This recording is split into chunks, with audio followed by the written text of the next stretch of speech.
Every time a man asks a woman how many men she's had, he's asking the wrong question.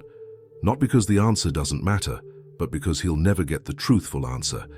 And today, we'll dissect why this happens, using the tools Freud left us to understand the female psyche and its relationship with truth, guilt, and social manipulation.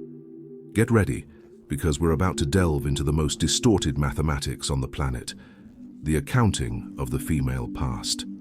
Freud would say that women's lying about their sexual history isn't just a social strategy. It's an ego defense mechanism against cognitive dissonance. Modern women live a devastating psychological paradox. They've been taught that exploring their sexuality is empowering, yet at the same time they instinctively know that worthy men judge women based on their sexual history. So they resolve this internal conflict by creating two versions of their own story: the real version they lived and the edited version they present to the world.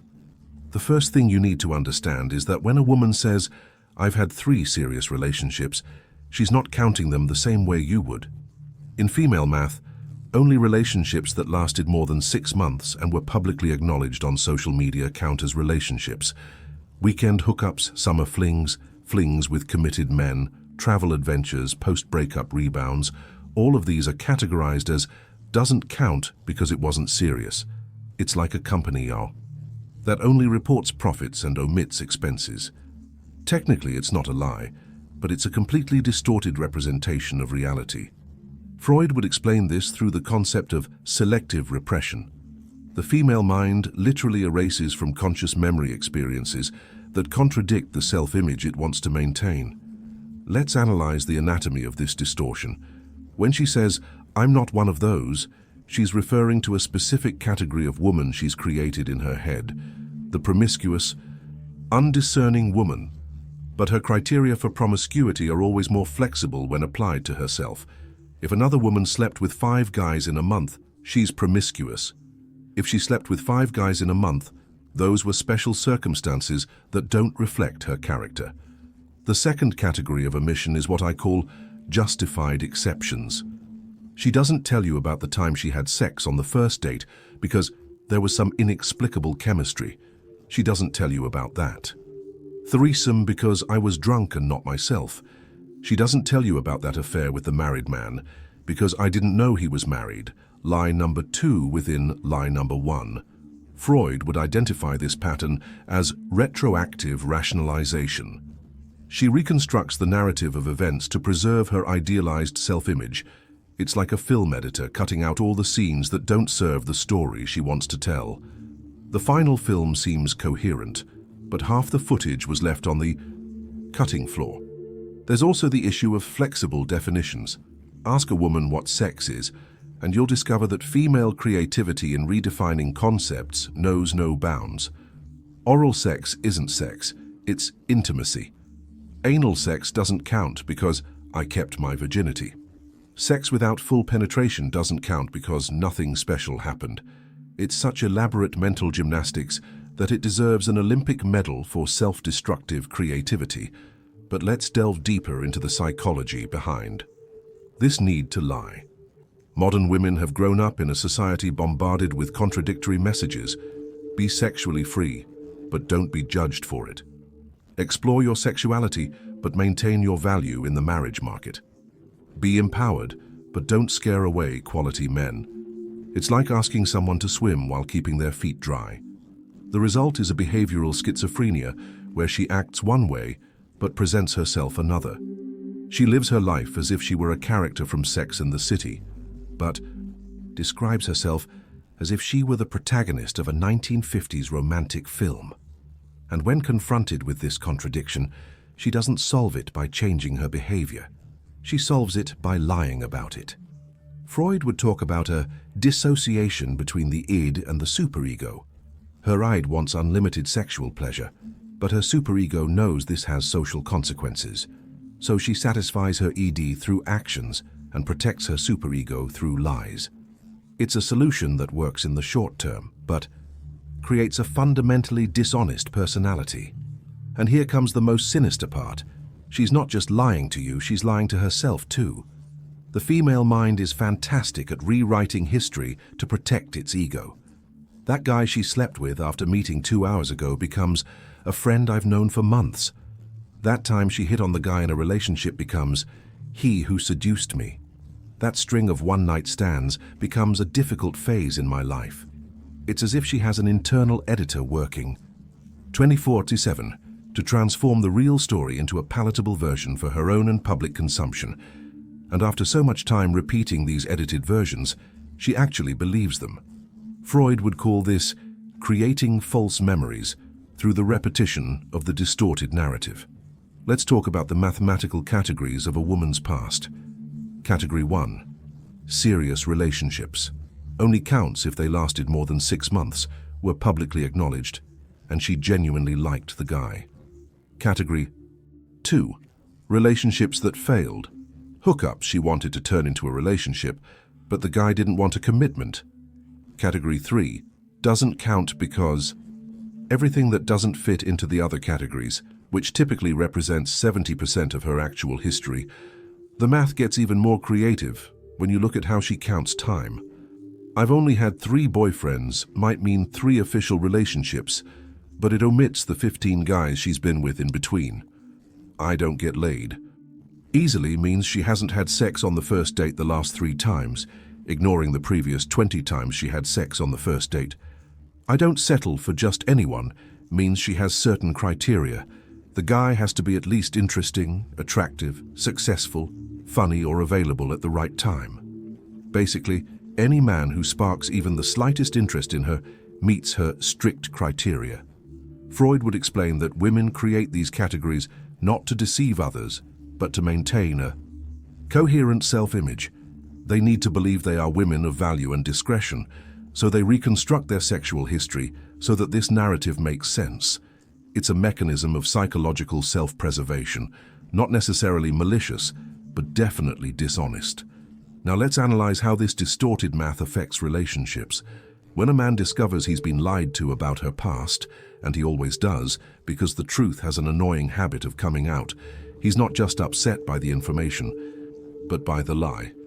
Because if she lies about that, what else is she lying about, and she can't understand why he's upset? That was in the past. It doesn't matter anymore. But for him, it's not about the past. It's about her present integrity. If she can look him in the eye and lie about something as basic as her personal history, how can he trust her about anything? The problem isn't that she had an active sexual past. The problem is that she lied about it. Men can handle uncomfortable truths, but they can't handle comfortable lies. Because relationships are based on trust, and trust is based on honesty. When you break honesty, you break the foundation of everything. But she doesn't see it that way because, in her mind, she was protecting the relationship from the truth that could hurt him. It's the same logic as someone who steals to buy a gift for their wife. The intention may be good, but the method is fundamentally corrupt. Freud would say she's projecting onto the relationship the same dishonesty she uses with herself. If she can lie to herself about her past, why wouldn't she lie to her partner about the same thing? The difference is that self-deception is an individual problem, but deceiving a partner is a breach of the relational contract. And there's an even deeper layer to this issue. The lie about the number reveals the lie about the values. When she says she's not one of those, but her track record shows she is exactly one of those, she's revealing that her stated values don't match her actual behaviors, and this is far more serious than any specific number. Because a man who's looking for a woman with certain values to build a family with doesn't want to discover after marriage that she always had completely different values and only pretended to share his values to secure his commitment. It's false advertising elevated to the level of emotional fraud. Let's analyze the most common patterns of mathematical distortion. I've only had 2.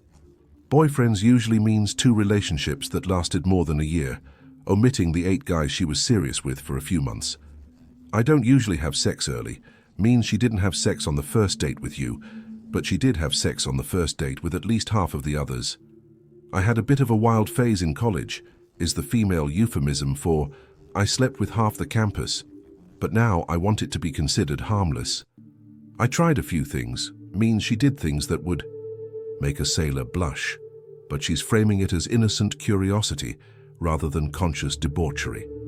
"I'm not proud of some of the things I did," is the most honest confession you'll get out of her, but it's still accompanied by excuses that minimize personal responsibility. "I was going through a hard time. I was drinking too much at the time. I was hurt because of my ex." Freud would identify all of these as forms of transfer of moral responsibility. One admits that something happened, but denies responsibility for the choices that led to those events. It's like a criminal who confesses to the crime, but denies guilt because society made me this way. The more interesting question is, why do men keep asking when they know they won't get the truthful answer? Because they expect their special woman to be different, that she'll be the exception who will be completely honest, because their love deserves complete honesty. It's touchingly naive, but completely unrealistic. The woman isn't lying about the number because she specifically wants to deceive you. She's lying because lying about it has become an automatic reflex. She's told the edited version so many times that it's become the official version in her mind. It's like a politician repeating talking points. After a while, they actually believe what they're saying. And there's the social factor too. Women are judged by their sexual history in a way that men aren't. So they develop reputation management strategies that include information control. It's an adaptive response to an unfair social reality, but it makes honest relationships virtually impossible. Freud would say that this dynamic creates what he called systemic relational neuroses. Both men and women develop pathological behaviors to cope with the impossibility of complete honesty. Men become paranoid and investigative, women become deceitful and defensive. Everyone loses. So what's the solution? For men, stop asking questions you don't want to. Know or can't handle maturely. If her past is a deal breaker for you, pay attention to behavioral cues instead of relying on testimonials. Women who have had many partners leave obvious clues: how they talk about sex, how they interact with exes, how they react in social situations. For women, understand that honesty is the foundation of healthy relationships. If you want real men, have the courage to show who you really are. Because a worthy man can handle the truth, but no worthy man will tolerate being deceived.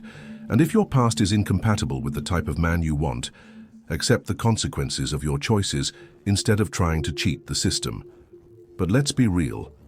Most women will continue to lie because lying offers the benefits of sexual experience without the social consequences.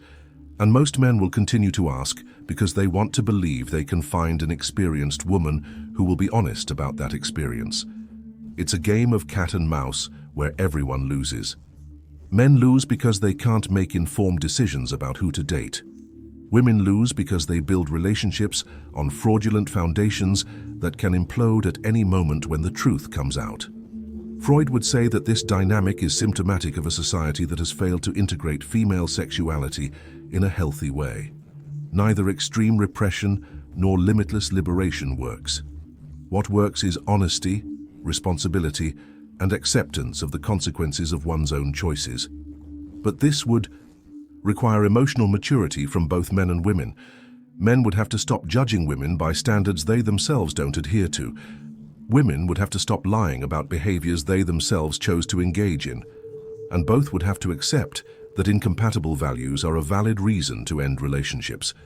The mathematics of women's past will continue to be distorted as long as society maintains double standards for male and female sexuality. As long as men are praised for having many partners and women are judged for the same, women will continue to lie about their numbers. But individually, you can choose to pursue relationships based on radical honesty. This means being prepared to hear truths you don't want to hear and speak truths the other person may not want to hear. It means accepting that some people aren't compatible with you and that that's okay. Because at the end of the day, you don't want a woman who has to lie to be with you. You want a woman who can be completely honest with you and still be chosen by you. And that only happens when you have the maturity to deal with the complete truth about who she is, and she has the courage to show that complete truth. The real math of a relationship isn't about the numbers of previous partners. It's about compatible values, mutual honesty, and the ability to build trust through transparency.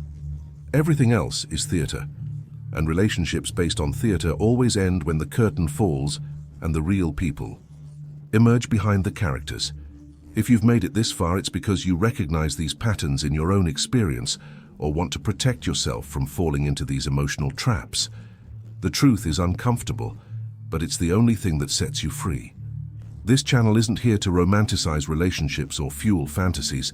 We're here to deliver psychoanalysis, analyzing human behavior without filters or political agendas. If you want to continue awakening to the real dynamics of modern relationships, subscribe to the channel club, turn on notifications, and share with other men who need these truths. Because knowledge is power, and power based on truth is indestructible.